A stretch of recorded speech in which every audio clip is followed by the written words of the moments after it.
gimorgo nyaka ne ndigi tich e yor orak e higa mar 2014. Gavana mar kaunti Osepiana Witi mane otelo e nyasi mar chiwo bugo okoni ne gideko mar miyo gi barupe kaluwore gi ywaruok moko manitie e kinda duol mandiko jopuonje tich TSC kod riwruog jopuonj.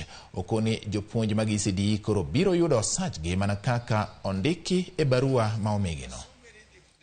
Bodies that were to be consulted and to be discussed, to discuss this issue.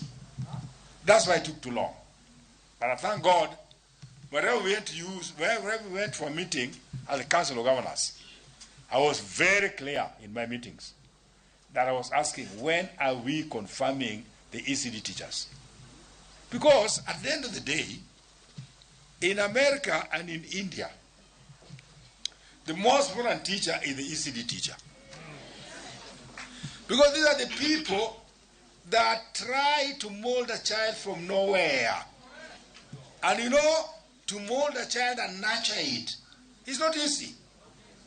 A child who cannot write, cannot sometimes speak, cannot speak English, cannot speak Kijaluo, we have to nurture and mold. Indeed, you are so important, believe you me. And therefore, your being permanent today is a milestone we are breaking.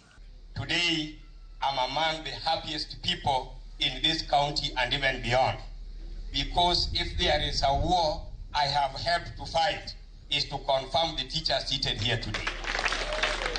Your Excellency the Governor, kata kingiyo Tuoche magichamo kawuono, kata kineno kaka gineno, nyisi there is life which has been pumped into them. And because you are seated here, gimagingeyo, anywhere you see a rat laughing at a cat, its hole is nearby. Their hole is nearby. Kowuok e kaunti ma Homa Bay wadhi nyaka Migori. Obila e kaunti ma Migori timo nonro ne jaod bura